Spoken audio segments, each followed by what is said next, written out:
loves, welcome to Couch Talks. Today I want to talk to you about dreams. Dreams are really important. We sometimes think or tend to think that they're just random and that they're just a coincidence. And they can be so weird. Sometimes it's difficult to interpret what they're saying. But I have a technique that I learned from Teal Swan, which you can really use to decipher a dream and understand the message of the dream. Why it's important to understand dreams is, and why I really want to talk to you about dreams now is during full moon and new moon, and we've got a very powerful new moon tomorrow, by the way. It's a solar eclipse new moon. So there's a lot of hype around this new moon, and the energies on this in our reality right now and on earth is changing, and that might lead a lot of you to dream a lot. I know I for sure dream a lot more around new moon and around full moon. It's just because energies are shifting, and particularly with this one coming up, energies are really going crazy. So if you are having a lot of weird dreams lately, you are definitely not alone. So I want to share with you a technique that I learned, like I said, to decipher dreams. What you do is when you wake up, you write down everything that you can remember about the dream, even if you just break them up, because the dream itself is not just from your perspective. It's also, you need to take account of everything, every object, every other person, every other element in the dream, because you need to decipher the perception from them as well, because in dreams, oneness is a very important rule. Everything in the dream is you, just on another level.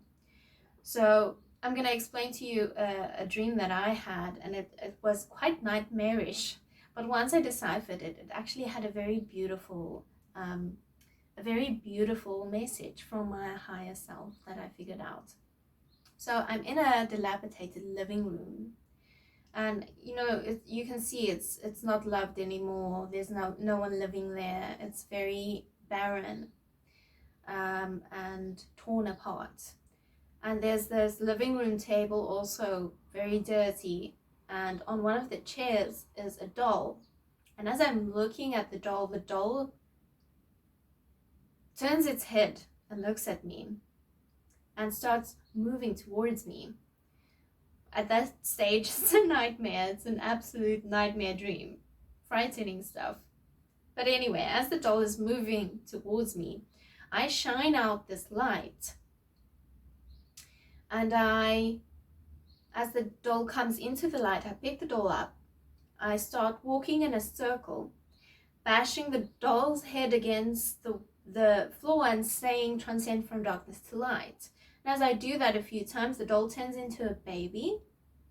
I then take the baby and I walk out of the house into the light.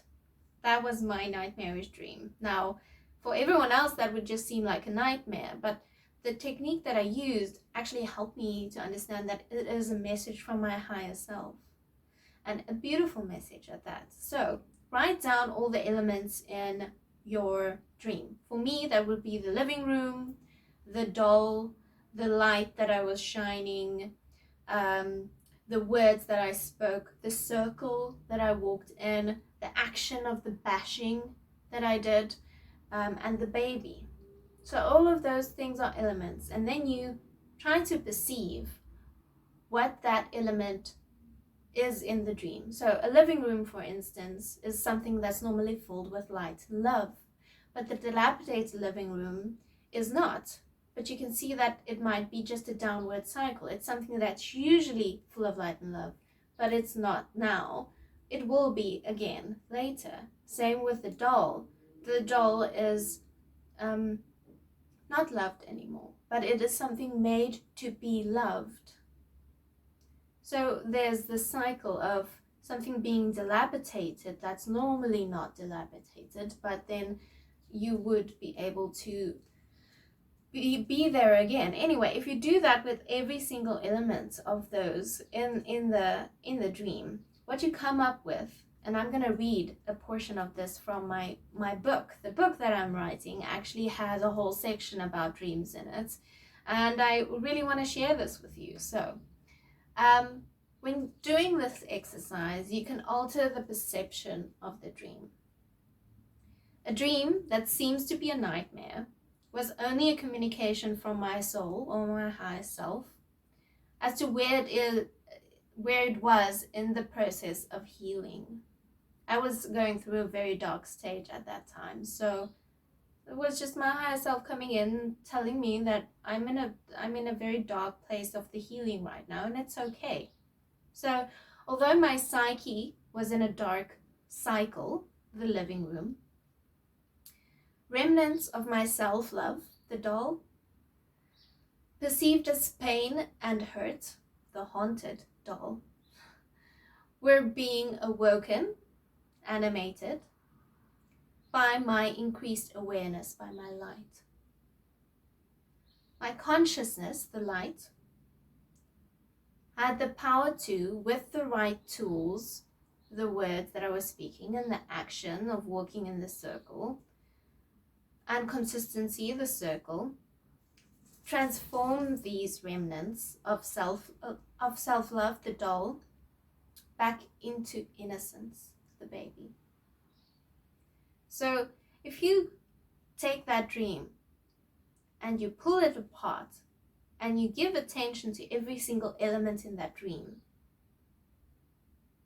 and really lean into what those elements might mean, you get this message. You get what the dream is all about. And if you're having recurring nightmares, doing this for you to be able to understand the meaning behind the dream also would probably lead to you not having that nightmare anymore, because then whoever's trying to give you the message then feels that you've gotten the message and it's not necessary for the dream anymore.